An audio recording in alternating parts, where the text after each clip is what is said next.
کی نیند تم نے قربان کی، کرنا چاہیے، میں منع نہیں کر رہا ہوں، لیکن بیوی کا منہ دیکھ کر وہ تمہارے ساتھ غداری بھی کر سکتا ہے، جوان ہو کر تمہیں گھر سے دھکے دے کے باہر بھی نکال سکتا ہے، اس کے لیے نیند قربان کرنے والوں، وہ جان وفا جو تمہاری مرنے کے بعد تمہاری قبر میں تشریف لانے والے ہیں، ان کے لیے تم نیند قربان نہیں کر سکتے؟ لوگ کیا کہتے ہیں؟ اللہ بری موت سے بچانا، کیا کہتے ہیں؟ اللہ بری موت سے بچانا، اور دماغ میں کیا گھومتا ہے؟ ایکسیڈنٹ نہیں ہونا چاہیے میرا، آگ لگ کے نہیں مرنا چاہیے میں۔ عورتیں کہتی ہیں اللہ بری موت سے بچانا، یعنی بچے کی ولادت کے وقت مجھے موت نہیں آنا چاہیے، کیونکہ بری موت اسی کو لوگ سمجھتے ہیں۔ میرے بھائی یہ بری موت نہیں ہے، اگر معاذ اللہ، اللہ سب کی حفاظت کرے، کوئی ایکسیڈنٹ میں مر جائے وہ شہید ہے، یہ بری موت نہیں، وہ شہید ہے۔ یہ تو تمہارا خبط ہے، تم نے دوسروں کا شکر کہہ رکھا ہے کہ جو بری موت سے مرتا ہے اس کی روح بھٹکتی رہتی، کوئی روح نہیں بھٹکتی۔ یہ سب ناپاک جنات ہیں جو تمہیں ورگلاتے ہیں، اور یہ مسلمان تو ہو گئے، کوئی بندہ غسل کر رہا ہو، پانی میں دریا میں تیر رہا ہو، اور اسی حالت میں وہ ڈوب کر مرے، خودکشی نہ کی ہو، ڈوب کر مرے، وہ شہادت کی موت ہے۔ اللہ نہ کرے کسی کے گھر میں آگ لگ گئی، اس میں کوئی مر گیا، آگ میں جل کر مر گیا، کوئی اس کو بچا نہ سکا، تو وہ شہادت کی موت ہے۔ تو پھر بری موت کون سی ہے؟ سن لیجیے، بری موت وہ ہے جو غفلت کی موت ہے۔ اگر آپ مسجد میں بھی سجدے کی حالت میں غفلت میں مرے نا، کہ سر تو سجدے میں تھا لیکن دل میں یار نہ تھا، دل میں یار کا پیار نہ تھا، بس چلے گئے تھے بھولے بٹ کے مسجد اور وہیں اٹیک بٹیک آ گیا، مر گئے، یہ غفلت کی موت۔ غفلت کی موت سے بری موت کوئی نہیں۔ آپ کہیں گے آپ نے سجدے کی، میں نے کہا وہ سجدہ ہی نہیں ہے جس میں یار کی یاد نہ ہو۔ کہنے والے نے کہا تھا نا، کہ اقبال نے کہا تھا، میں جو سر بس سجدہ ہوا کبھی، جو میں سر بس سجدہ ہوا کبھی، تو زمین سے آنے لگی صدا، تیرا دل تو ہے صنم آشنا، تجھے کیا ملے گا نماز میں۔ سجدہ لوگوں کو پتا ہونا چاہیے سجدہ کہتے کسے ہیں۔ ابھی تو زمین پہ کو پیشانی زمین پہ رکھنے کو لوگوں نے سجدہ سمجھ لیا، سجدے کی معرفت تو حاصل کرو۔ اگر 1 منٹ سجدہ کروا لیں تو دھڑکنیں تیز ہوتی ہے، سجدے میں دھڑکنیں تیز نہیں ہوتی۔ جو سجدہ سیکھ لیتے ہیں اور لذت سجدہ سے آشنا ہوتے ہیں، وہ پوری رات سجدے میں گزارتے، تو رات چھوٹی پڑتی ہے مگر سجدہ مکمل نہیں ہوتا۔ ایسے سجدہ کرنے والے ہیں کہ یا تو امام صاحب اگر 31 مرتبہ سبحان ربی الاعلیٰ کہتے تو کہتے کل سے تو نہیں آنا، کیونکہ یہ لمبا سجدہ ہے۔ سجدہ سجدہ ہے، سجدہ سجدہ ہے۔ بہرحال غفلت کی موت بری موت ہے، سب سے بدترین موت غفلت کی موت ہے، اور آج ہم سب غافل ہیں۔ بلکہ بزرگوں نے کہا جس دم غافل اس دم کافر۔ یہ صوفیہ کی اپنی زبانی ہے، میں اس کو جو ہے وہ آپ پہ وہ نافذ نہیں کر رہا ہوں، اس لیے کہ صوفیہ کا اپنا ایک انداز ہے۔ ہم تو غافل ہی ہیں نا، غفلت غفلت غفلت غفلت۔ تو بہرحال اس نے کہا، اس مٹی سے ٹوٹے ہوئے پیالے سے آواز آئی، میں تو غافل تھا اور غفلت میں موت آ گئی۔ اب غفلت میں موت آئی بادشاہ کو تو کیا ہوا؟ کل لوگوں نے دفن کر دیا، جیسے کہ اوروں کو دفن کیا جاتا ہے۔ جب دفن کر دیا گیا میں، تو میری مٹی مٹی میں مل گئی، ہڈیاں بھی زمین کھا گئی، کیڑے کھا گئے، سب ختم ہو گیا۔ اور جب مٹی میری مٹی میں مل گئی، یعنی میرا جسم مٹی میں مل گیا، تو پھر صدیوں میں ایسے سال آئے کہ اوپر کی مٹی نیچے، نیچے کی مٹی اوپر، اوپر کی مٹی نیچے، نیچے کی مٹی اوپر۔ پھر کیا تھا؟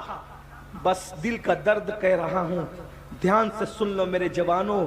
اس ٹوٹے ہوئے پیالے سے آواز آئی، جب میری مٹی مٹی میں مل گئی، مٹی مٹی میں مل گئی، تو مٹی اگرچہ مٹی میں مل جائے، جسم اگرچہ مٹی میں مل جائے، مگر روح باقی رہتی ہے۔ تو ایک ایک ذرے کے ساتھ کیا ہو رہا ہے یہ احساس ہوتا ہے۔ اور حدیث پاک میں آیا کہ جن جن چیزوں سے زندوں کو تکلیف پہنچتی ہے، ان چیزوں سے مردوں کو بھی تکلیف پہنچتی ہے۔ تو اس ٹوٹے ہوئے پیالے سے آواز آئی، تھا تو کبھی بادشاہ، مگر جب مٹی مٹی میں مل گئی تو لوگ میرے اوپر پیشاب کرتے تھے، میرے منہ پہ پاخانہ کرتے تھے۔ میرے بھائیوں، ایک منزل آپ پر بھی وہ آ سکتی ہے۔ مرنے کے بعد جب لوگ ہماری مٹی پر پیشاب کریں گے تو ہمارا کیا بنے گا؟ لوگ ہماری مٹی پہ پاخانہ کریں گے تو ہمارا کیا بنے گا؟ ارے قبروں پر کتے گھومیں گے تو کیا بنے گا؟ یہ غافل لوگوں کا حال ہے۔ اللہ اکبر، خدا کے لیے دنیا ہی سب کچھ نہیں ہے، یہ دنیا چند دن کی ہے، یہ دنیا چند لمحے کی ہے۔ ارے میرے بھائی، تمہیں کس نے منع کیا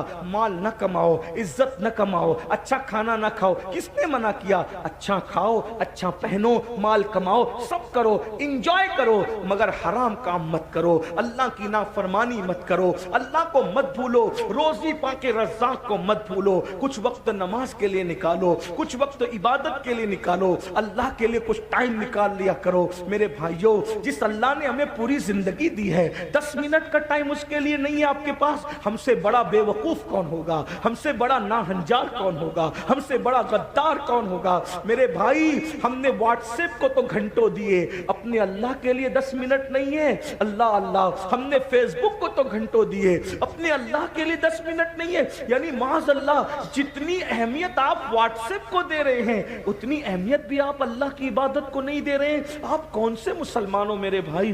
آپ کیسے مسلمان ہو میرے بھائی؟ ارے اللہ سے پیار کرنے والے تو وہ تھے کہ پہلی رات کی دلہن چھوڑ دی اللہ کے لیے اور جام شہادت نوش کر لیا۔ پھر اللہ نے دیکھو، جو اللہ سے پیار کرتا ہے اللہ اس سے کیسے پیار کرتا ہے؟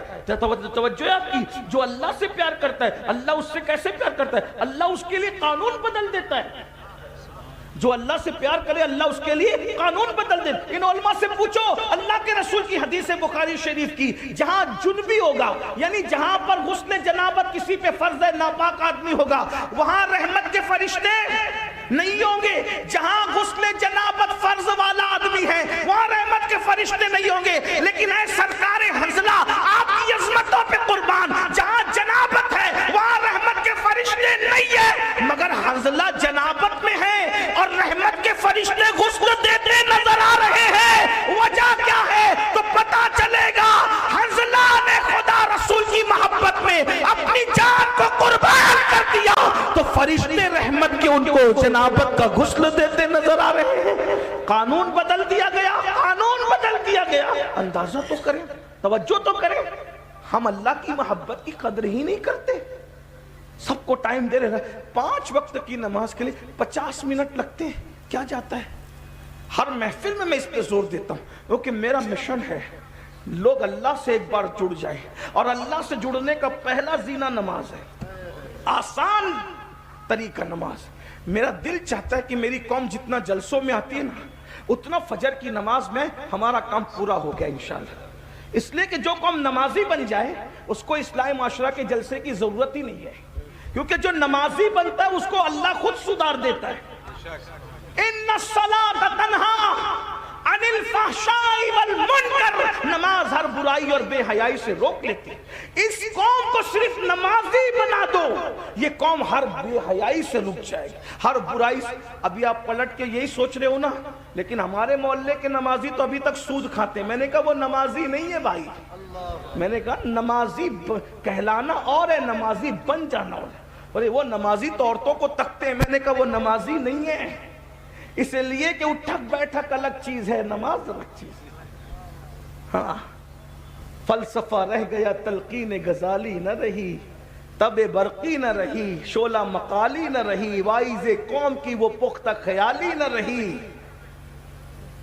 فلسفہ رہ گیا تلقین غزالی نہ رہی، رہ گئی رسم ازا روح بلالی نہ رہی۔ اللہ کے لیے کچھ وقت نکال لیجئے، غفلت کی موت مت مریے، توبہ کر لیجئے، اللہ کی بارگاہ میں معافی طلب کیجئے، کچھ ٹائم دے دو اپنے اللہ کی بارگاہ میں۔ تو ٹوٹے ہوئے پیالے سے آواز آئی، بادشاہ تھا مٹی میں ملا، مرنے کے بعد لوگوں نے پیشاب اور پاخانے کی، پاخانے پیشاب لوگوں نے کی۔ پھر کیا ہوا؟ اسی مٹی کو ایک دن کمار آیا اور میری مٹی کو اٹھا لے گیا۔ جب اٹھا لے گیا تو مٹی کو سڑایا، اس میں گوبر ملایا۔ ہائے ہائے، یہ بادشاہ کی مٹی کا حال دیکھو، یہ بادشاہ، غافل لوگوں کا انجام دیکھو۔ اللہ غیور ہے، وہ خفیہ تدبیر فرمانے والا ہے، وہ خفیہ تدبیر فرمانے والا ہے۔ کہ کمار نے مٹی سڑایا، سڑانے کے بعد پھر کٹورا بنایا، اور کٹورا میری مٹی سے بنا اور پھر اس کو آگ میں تپایا تو آگ میں بھی تپا میں. احساس تو زندہ تھا نا, ذرے بکھر چکے تھے لیکن احساس تو زندہ تھا. پیشاب ہو رہا ہے, پاخانہ ہو رہا ہے, سڑایا جا رہا ہے, بنایا جا رہا ہے اور آگ میں جلایا بھی گیا. تب میں کٹورا بنا, اور کٹورا بنا کر کے مجھے جب بازار میں بیچا گیا تو میں بکا بھی. جو کبھی بادشاہ دوسروں کو خریدتا تھا آج وہ بازار میں اس کی مٹی بک رہی ہے. میرے بھائیوں یہ دنیا, اللہ کی خفیہ تدبیر سے ڈرو, توبہ کرو. کب مجھے بازار میں بیچا گیا, جب میں بازار میں بکا کٹورے کی شکل میں, تو پھر اس میں کھانا کھایا گیا, پانی پیا گیا, یہ کیا گیا, وہ کیا گیا. پھر ایسا ہوا کہ کسی کی ٹھوکر مجھے لگی اور میری کسی کی ٹھوکر نے مجھے ٹکڑے ٹکڑے کر دیا اور آج مجھے یہاں لا کر کے پھینک دیا گیا.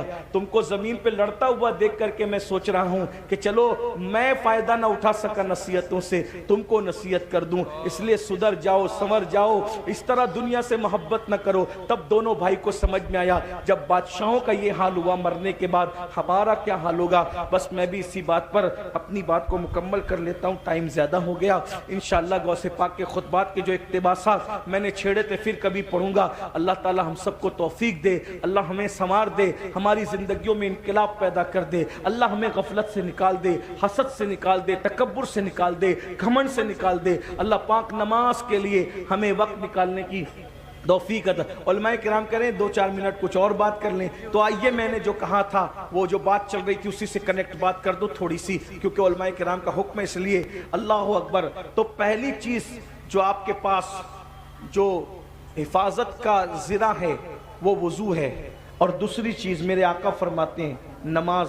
اللہ کے رسول فرماتے ہیں کہ جو بندہ نماز پڑھتا ہے اللہ تبارک و تعالیٰ اس کو اپنی حفاظت کی ذرا پہنا دیتا ہے, اور اس سے جو دشمنی کرتا ہے اس سے اللہ لڑتا ہے. دیکھیے تو صحیح, ذرا غور تو کیجئے کہ اس سے جو لڑتا ہے اس سے اللہ لڑتا ہے, اس سے اللہ انتقام لیتا ہے.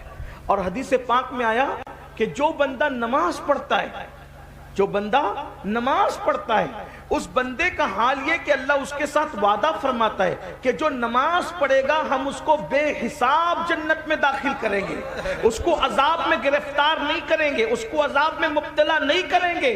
کیوں؟ اب بتاؤ, جب نماز پڑھنے والے کو اللہ اپنے عذاب میں گرفتار نہیں کرتا تو پھر اللہ اس کو دنیا کی مصیبتوں میں کیسے گرفتار کرے گا؟ اللہ کے بندو, آج ہر بندہ پریشان ہے, مالدار بھی پریشان, غریب بھی پریشان, خوبصورت بھی پریشان, کم خوبصورت بھی پریشان, اور سب لوگ آ کر کہتے ہیں حضرت دعا کریں. اچھی بات ہے, اللہ کے نیک بندوں سے دعا کرانا چاہیے, لیکن ایک بات کہتا ہوں, یہ جو پریشانیاں ہیں, یہ جو تکلیفیں ہیں, یہ جو بلائیں کیوں ہیں؟ قرآن کہتا ہے وَمَا أَصَابَكُم مِّن مُّصِيبَةٍ فَبِمَا كَسَبَتْ أَيْدِيكُم, کہ تم پر جو کچھ مصیبت آتی ہے وہ تمہارے گناہوں کی وجہ سے آتی ہے, وہ تمہارے ہاتھ کی کمائی کی وجہ سے آتی ہے. غوث پاک کے خطبات میں پڑھ رہا تھا, آئیے خطبے کا ایک اور میں پوائنٹ آپ کے سامنے رکھ دوں. حضور غوث پاک کے خطبے کا, حضور غوث پاک رضی اللہ تعالیٰ فرماتے ہیں کہ آپ نے حسد اور تکبر کے بارے میں سنا. غوث پاک فرماتے ہیں اگر چاہتے ہو کہ تم کامیاب ہو جاؤ, بس یہ آخری پوائنٹ ہے, علماء نے حکم دیا تو میں یہ بات آخری پوائنٹ کے طور پہ رکھ رہا ہوں, خطبات تو آپ کے بہت سارے ہیں.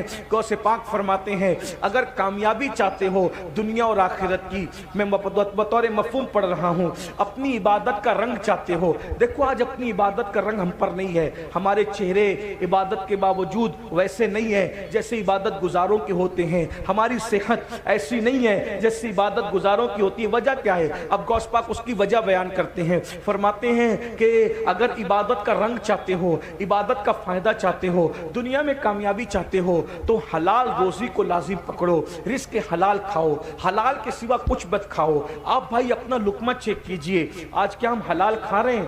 آپ سے پوچھتا ہوں کیا ہم حلال کھا رہے ہیں؟ بہت معافی کے ساتھ, بڑی معذرت کے ساتھ. دیکھو حق بات لوگوں کو تکلیف پہنچاتی ہے لیکن ہمیں اس سے کوئی فرق نہیں پڑتا, ہم تو قادری لوگ ہیں, اللہ کے لیے سچی بات رکھ دینا چاہیے. آج لوگ جو ہیں بڑی بڑی باتیں کرتے ہیں, ہر سال حج کو جا رہے ہیں, ہر سال عمرے کو جا رہے ہیں, نمازی بنے ہیں, مسجد کے متولی بنے, یہ بنے وہ بنے, لیکن لقمے کی پابندی نہیں ہے, حلال و حرام میں کوئی تمیز نہیں ہے, جو جی میں آ رہا ہے کھاتے جاؤ, پیٹ میں ڈالتے جاؤ. کچھ تو اتنے بے باک کہتے ہیں مولانا بسم اللہ پڑھ کے کھا لو,